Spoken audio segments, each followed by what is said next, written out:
And now, I'd like to introduce our next speaker, June Jolie. June is Vice President of Strategic Insights at the Hartman Group. And if you don't subscribe to the Hartman Group's newsletters, you should as soon as you go home. They're wonderful.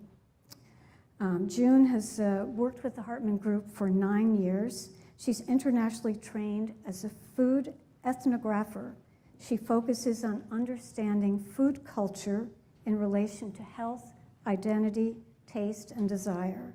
She'll be speaking on whole grain trends and consumer attitudes, something that we all care very much about.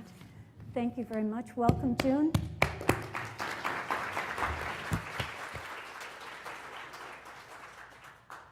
I'll try to speak down here, and I hope you guys can hear me. I'm just going to grab the... So we're living in really, really exciting times, I believe.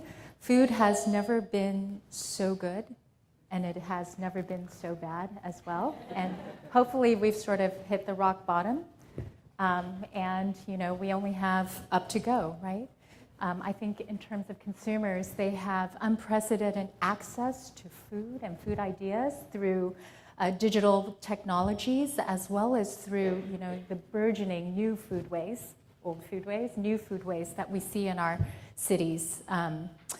But also, actually, there's a lot of food disparity as well. So there's lack of access to a large population of the world.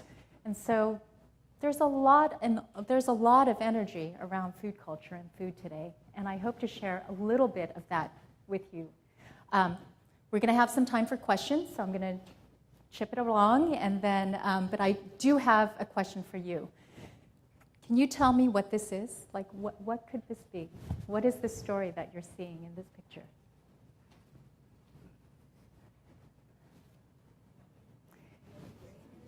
The grain is bulgur. You know, there's some dates, persimmon, there's some pomegranate. Yeah, there's parsley, lemon, lime. Yeah, the makings of a good meal. So this is actually MLK Middle School in Berkeley, California. It's a picture of their history lesson, and it's a history lesson through food of the Arabic Peninsula. And they are going to make tabbouleh, and they're going to make some pomegranates to share. It's part of the Edible Schoolyard program started by Alice Waters. And I think this really exemplifies Oldways. It's food and culture. And it's a celebration, and it's certainly to be eaten with pleasure and to be shared. And this is what we're seeing consumers going more and more towards, is food at the center of their lives. We are starting to revalue food again. Food is much more than just, you know, something to keep us full and something that tastes good. I can attest to that. I've been spending 3 days eating dorm food in Amherst. I've been actually doing field work at the University of Massachusetts, which has, by the way, the #2 campus food dining program in the nation under Ken Toom. He's a great guy. And I've been eating with college students. And, you know, I see a lot of plates full of vegetables, full of quinoa, brown rice, full of, you know, kale. And so I have to say, I think we are starting to shift in another direction. I know that many of you are concerned with low carbs, you're concerned with the gluten-free movement, the no-grain movement, the no-flour movement, and I think we're just at the beginning of a big experiment, and consumers are just actively seeking ideas about food, advice about food, experiences through food. And hopefully we'll return to a blend of old ways and new ways. I don't think you'll quite go back, but I think you'll move forward perhaps in a more balanced way. So that's what I hope to share with you today. So there's 5 key food trends that are driving a lot of this change that I'm talking about. First one is simply demographics. We are changing as a nation. We're becoming more ethnically diverse. We're also becoming more mixed ethnically. Secondly, we are eating differently. We're eating alone, on the go, more and more outside the home, and we are outsourcing a lot of our food. So what we're seeing is what used to be, food used to be the work of the family unit is now no longer so. So a lot of change. And we're also actually seeing in the same glance a desire for higher quality food experiences. And this has been driving consumer choice at the shelf, at retail, at food service, is this desire for higher quality. And really symbolically, it's done through this notion of fresh, whole, and real. And whole grains is right at the center of that. We're also seeing the impact of digital food life. And so food is now content. It's to be shared, it's to be discovered, it's to be made, played with, traded. We're seeing so much food entrepreneurism. You know, no longer is it just the business of large global companies or one individual can make food and sell it to other individuals. So it's really, really exciting times. And finally, health and wellness is mainstream. Health and wellness is really about higher quality of life for longer. And I have to tell you, these college students are thinking about health and wellness. My last interview was with a student from Lowell, Massachusetts, 19 years old. He's a sophomore, and he said, yeah, you know, he has to admit when he first started college as a freshman, that first semester, he kind of went crazy because there's so many options. You know, beyond just the fried foods, Ken has an immense diversity of ethnic and global foods as well. And so he kind of overdid it. And so he said, I had to learn how to eat with all this abundance. And so what he did, I observed him, and he kind of did a loop around, but he started with vegetables, and then he added whole grains. He had quinoa last night, and then he added 2 slices of meat. And I think that is sort of, that plate is emblematic of the way we are starting to eat today, which is less meat, more plant-based. And I think whole grains is very much a part of that movement as well. So this picture, is it curious to you guys? It's an ad in Life magazine, 1955, had a food issue. And they're actually saying that it's better to eat 3 tablespoons of sugar because it's less fat than tomatoes. So I find it really curious because this is what we deal with all the time. We need to know food in the context, in the cultural context of, and it changes. So that is the job of the Hartman Group. We are constantly trying to understand food from the consumer point of view within the context of their everyday lives. So my job as a food ethnographer, I go around the country, go to people's homes, strangers' homes. I show up and I peek in their refrigerators, their cupboards, their bags, their crawl spaces, their cars. I mean, we keep food just about everywhere. Go shopping with them. Sometimes they cook, and I watch them eat. And these are some of the insights that we've gained from that. So this is Katie. She's 17 years old. I interviewed her about a year ago in Houston, Texas. And this is the traditional American diet, right? You see, you know, your iconic American branded foods. But you're also seeing organic milk, a Japanese soda. And then when I asked Katie, and these are Katie's foods, by the way. So her mom is responsible for making dinner, just making it. They don't eat together. Her mom makes it. And then the family comes in and they can eat it wherever they want. And these are Katie's foods. So these are the foods she eats outside of the dinner occasion. And we find this to be quite prevalent. But I asked her, what's the most interesting food you've had recently? And she said she had Korean kimchi stew. And I'm Korean. And so that was really interesting to me. I mean, this is her diet. Where did she have Korean kimchi stew? And she said at her sister's, Kara. Kara is 24. She has 2 children. She had them quite young. Her husband is Peruvian. So, you know, Kara exemplifies the new ways of America. We are changing. 17% of Americans are Hispanic. 15% are in interracial marriages. 13% are foreign-born. And a huge proportion of that is from Asia. So simply, our tastes are changing. So the meat and potatoes that we see so much is giving way as we mix and experiment and live together. Kara is making Peruvian potato soup that, you know, but still the Oldways is kind of there. So as she was making it, we were distracting her, and I noticed her kids, they ate a Lunchable, they had some candy, they had all these things. So, there's a mix and match, but Kara still, she's leaning towards fresh and trying to integrate fresh into her lives, so much so that she has 2 refrigerators in her kitchen. There's one right behind her, and then do you see the other one over there? Yeah. A lot of the reasons also why we need more fridge space is because we have a lot of takeout containers, and they take up a lot of space. So, it's not all full of fresh vegetables. So here is David. He's 28, lives in Brooklyn, really cool. He grew up eating meat and potatoes, but he is a foodie. And that's one thing that we've noticed at the Hartman Group. When we start interviewing consumers, pretty quickly into the conversation, they say, I'm a foodie. I love food. I love to try food. They might be at very different levels of engagement, but that is their identity now. And I believe that that is a really important statement. It's saying that food is valuable in our lives and that we're trying to figure it out and make sense of it. So what we are eating is changing. David has trained himself, learned to like new and global foods. In fact, millennials in particular, over half of the time, they've been eating something new or something global on their last eating occasion, which is pretty huge. And when they're eating at food service, they're choosing 85% of the time to try ethnic or global flavors. So we're experimenting with fresh, flavorful, as well as global. Where we're living is changing too. We're no longer living in the family unit. So, 70% of households do not have children who are under 18. 27% of households are single-person households.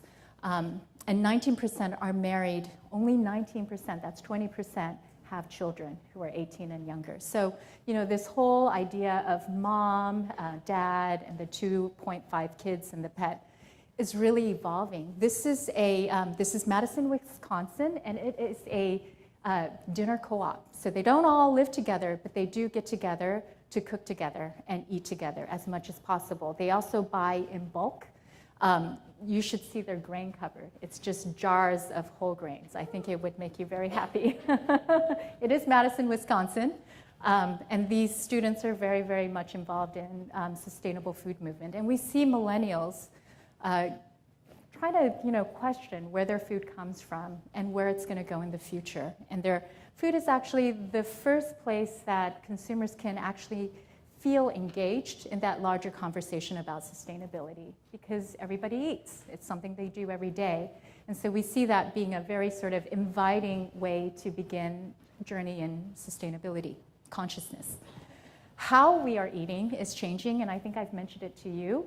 It actually dropped. It used to be 50% of eating occasions are alone. Now about 47% of eating occasions are alone.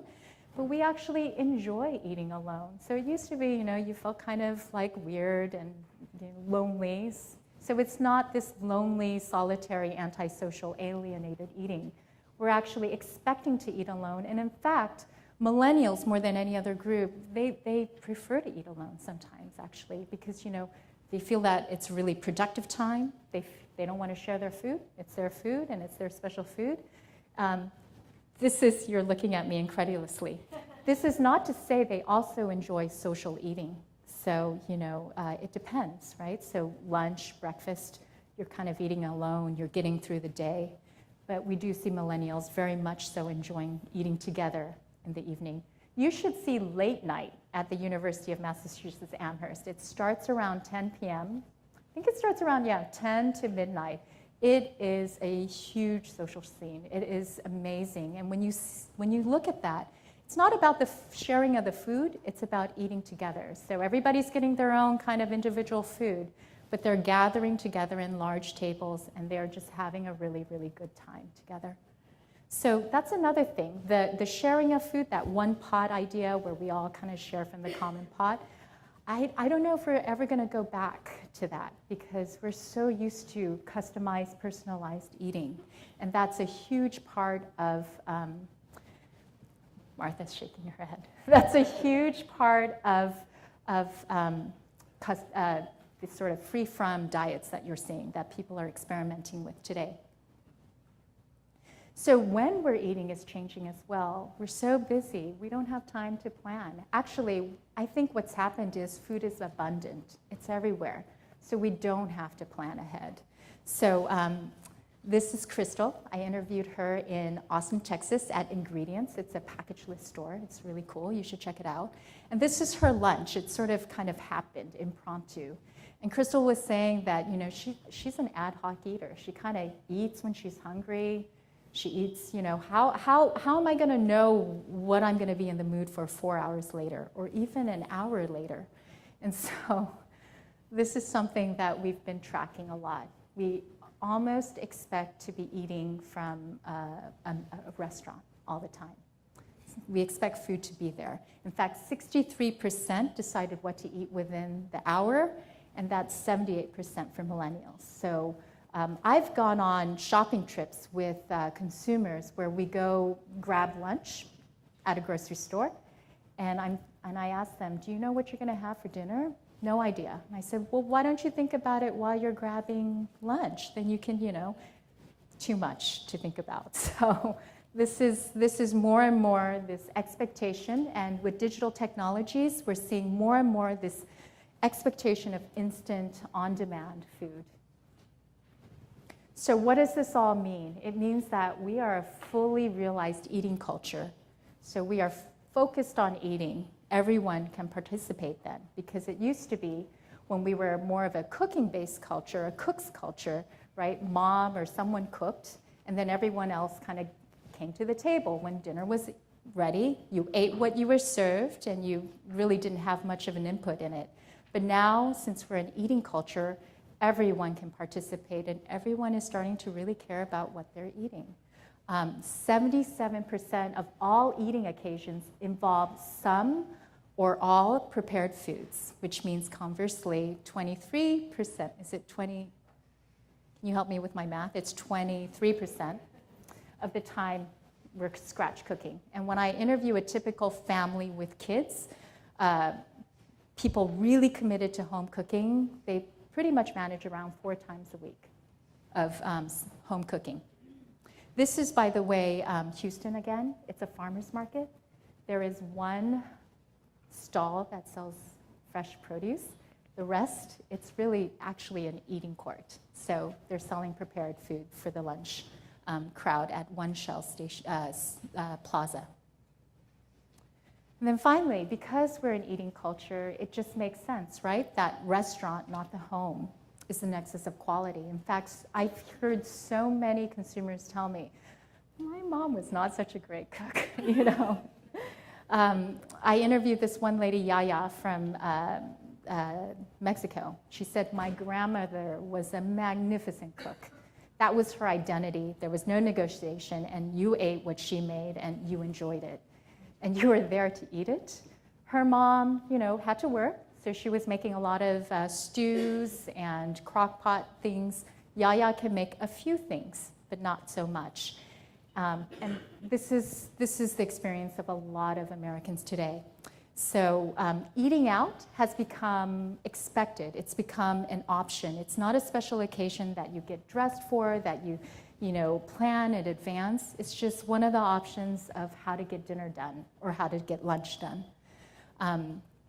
46% of consumers actually, when they want better food, when they want to eat healthy, they choose eating out because they feel that's a healthier, tastier option.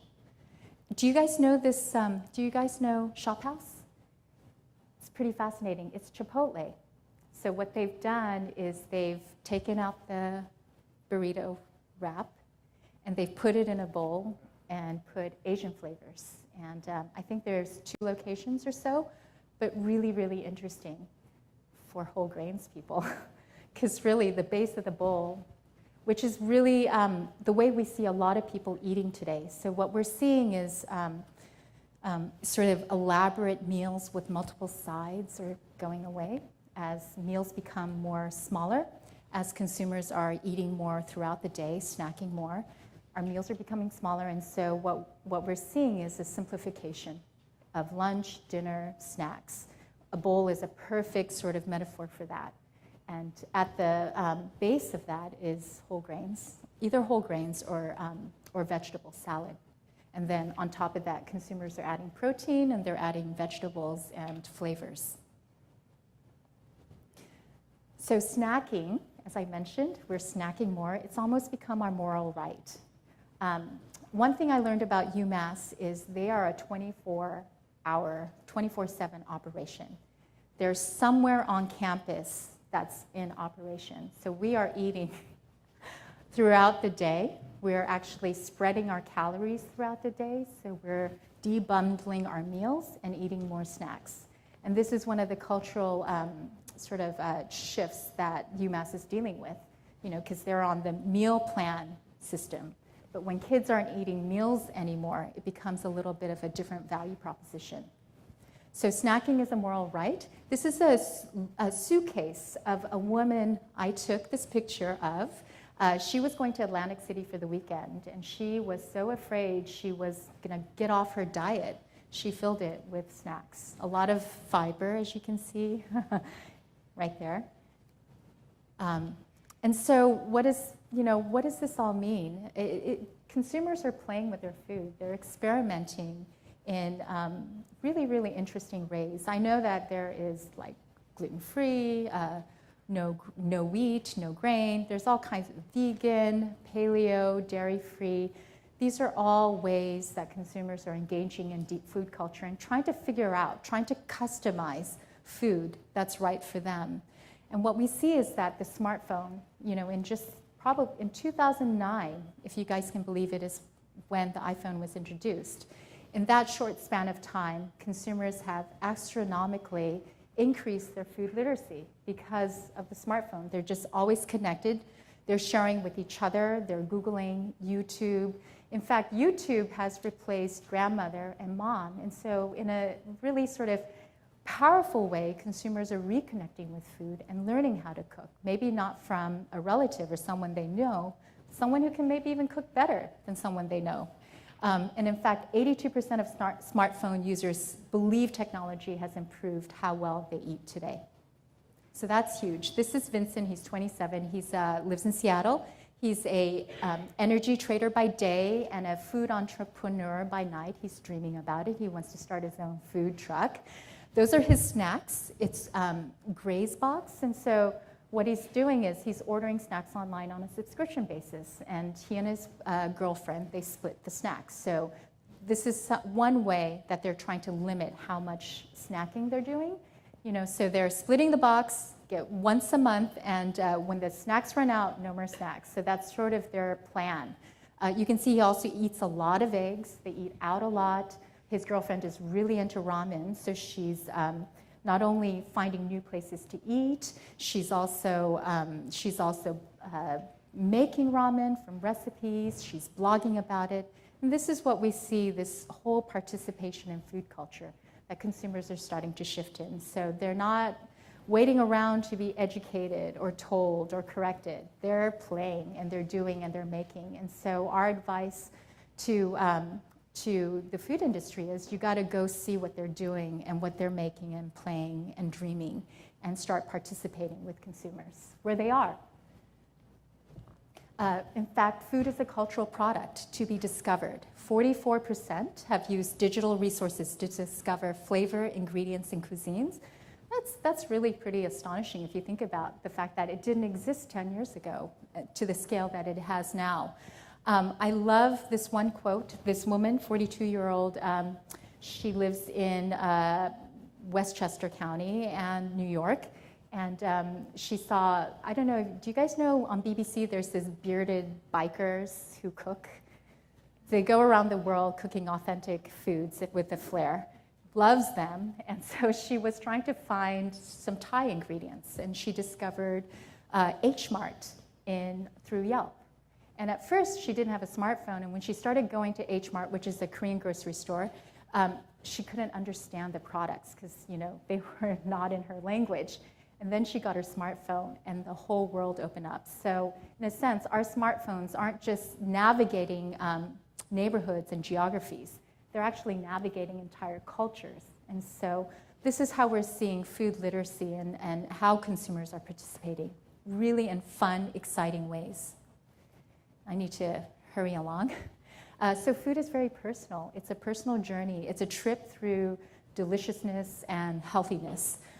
In fact, we see these special diets are really millennial way of playing around and seeing what makes them feel good. You know, this is just a cookie, but it has so much signage on it, right? A lot of symbols.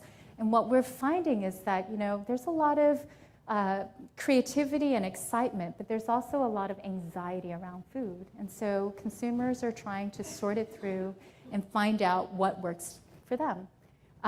Oftentimes we hear consumers going, oh, I don't feel so good, so they'll eat vegan or even gluten-free on occasion, but then they'll go back and eat a hamburger the next time. So they're mixing it up and just playing around with it. I think most consumers tell us, you know, these sort of low-carb diets don't work. They don't work. You can't maintain it for a very long time.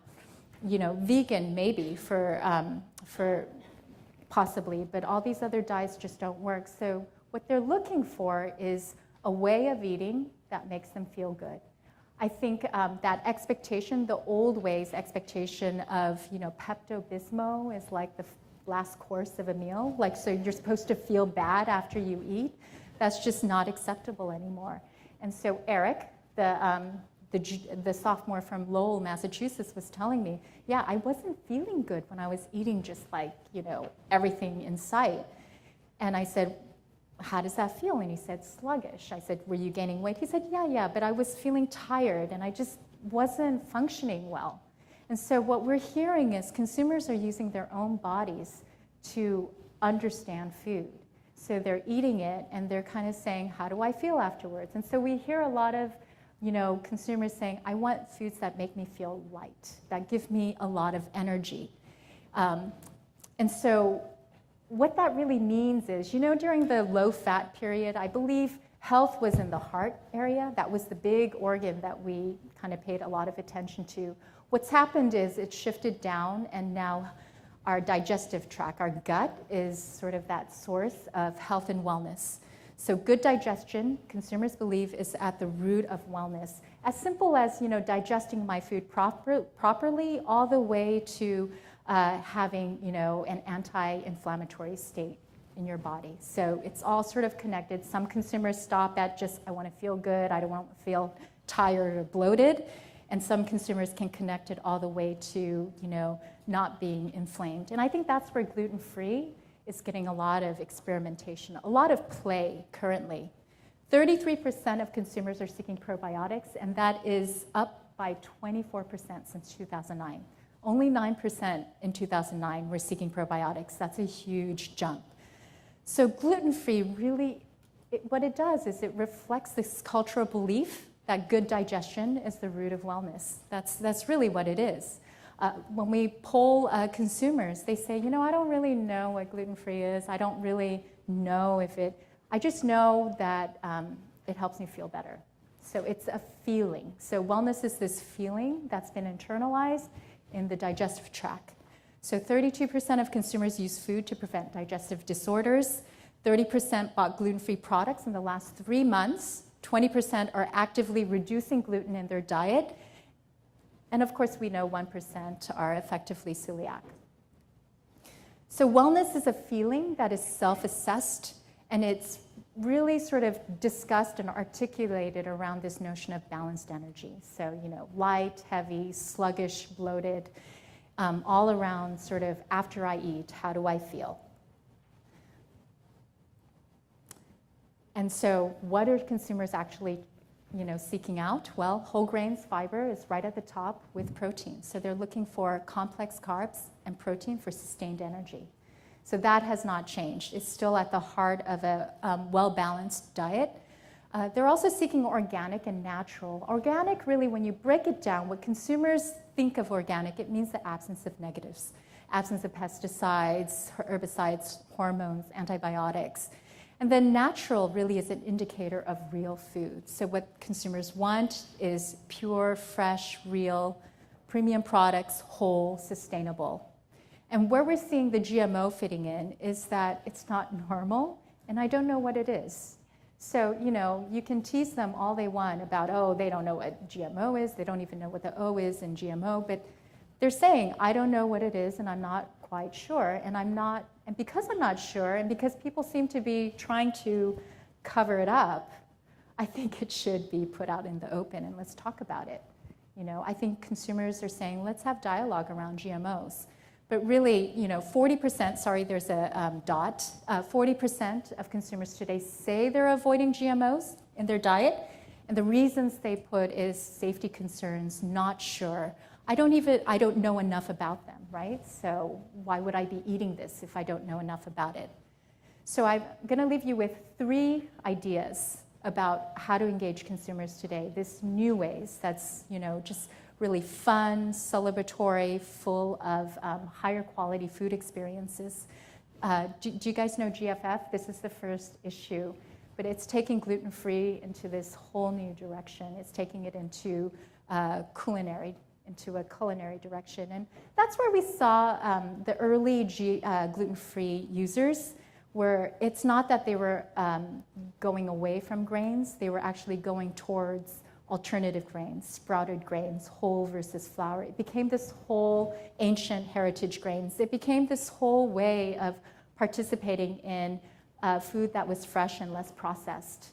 And now, as we're seeing more and more sort of processed foods that have the gluten-free label, we believe consumers are going to start getting wary.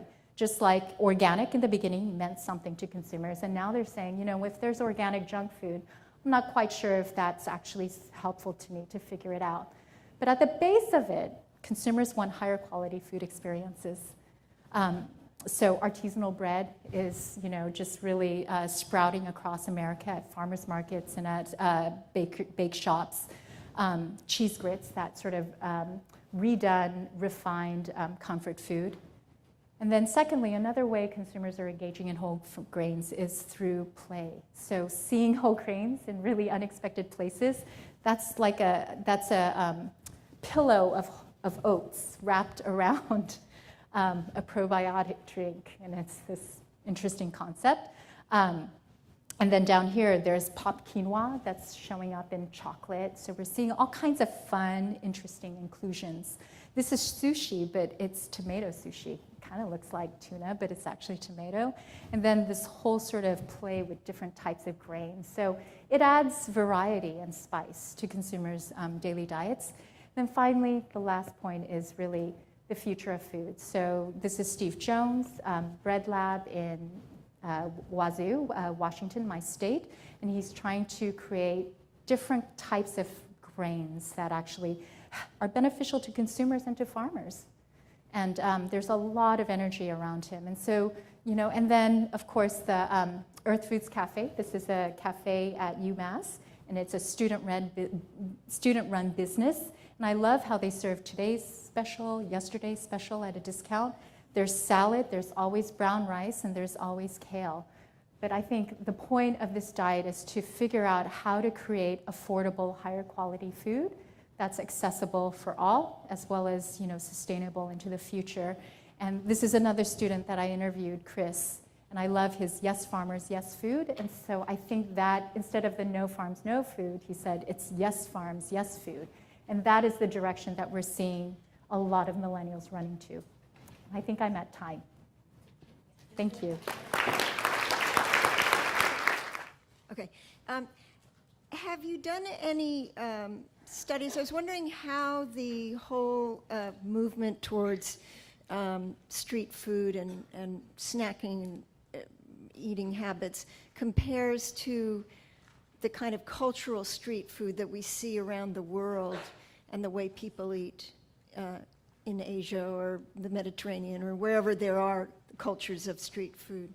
Yeah, I think street food is really, really fantastic. And we saw the movement of street food brought through food trucks, essentially. Yes. They started at Shop House, that example of from Chipotle. That's actually the name of street food in, I believe, Vietnam or Taiwan. And so we're seeing UMass has like a whole section, they call it street food.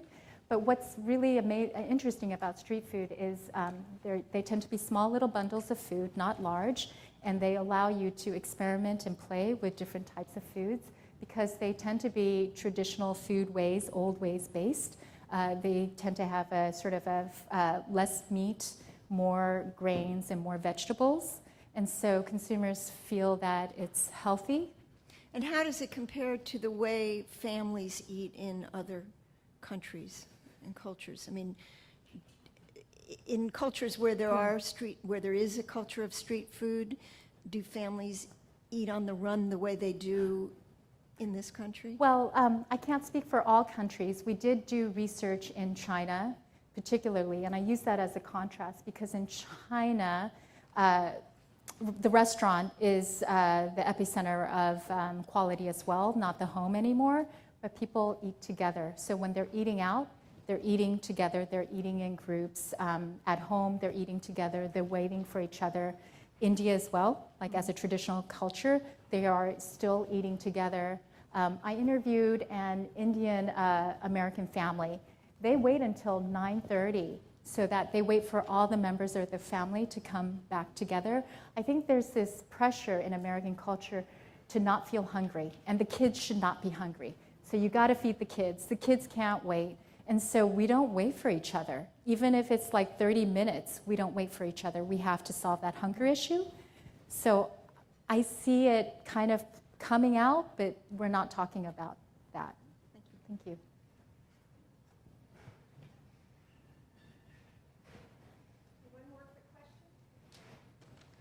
Hi, it's so wonderful to hear you from the Hartman Group. I read the Hartman Group stuff all the time. I work in northern New Hampshire. I work at the co-op food stores in the Hanover, Dartmouth area. I mean, I live an hour north of there. So one thing that I miss from the Hartman Group, and I'm wondering if you actually cover like rural eating and foodways, because I know, like I constantly am complaining to my husband, it's like it's 8 o'clock, nothing's open, you know? And I know my friends, like a lot of them garden, we have a lot of healthy farmers market community, a lot of cooking, but not a lot of like takeout stuff. So I'm just wondering, does Hartman ever go to rural areas and find out what they're doing? No, we don't, because our clients, yeah, no, we would love to. Our clients tend to send us to markets that are sizable. Yeah. So we don't go to, but would love to. Actually, you know, I was doing some field work in Houston, and I decided to drive up to Austin.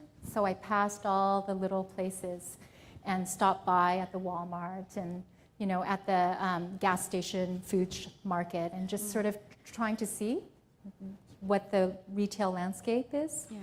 But no, we don't get a chance to do rural. Yeah. Well, I liked your idea, though, about going out to where the people are, to find out what are they eating. Because I just walked into a drugstore and found sandwiches the other day in my community. I was like, wow. Yeah, there's nowhere where you can't find food. Home Depot sells food, so really, food is everywhere. Thank you. Just a quick question. You talked a lot about ages and generations.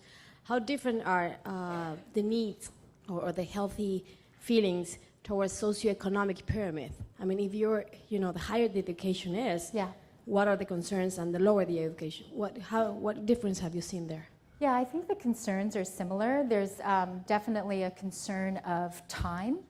So, you know, I think no matter what, we all feel time constrained. There's also a lack of cooking skills throughout the whole, you know, socioeconomic class.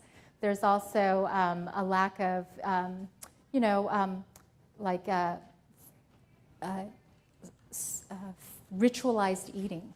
So everybody's kind of eating on their own, whatever, whenever they want. And I think that's just spread throughout. It's just that at the higher, you know, socioeconomic classes, you have the ability to express what you want more, so you can purchase higher quality foods, fresh foods. I think at the lower levels, we hear that fresh foods go bad, and I don't want to throw away food, so it becomes very hard. So actually, still the cans, the boxes, the frozens are a reliable source of nutrition. But, you know, one thing that I want to tell everyone here is, nobody says, give me cheap food that's going to make me feel bad and, you know, make me sick later. Everyone wants good food. It's just our ability to access it and create it is different.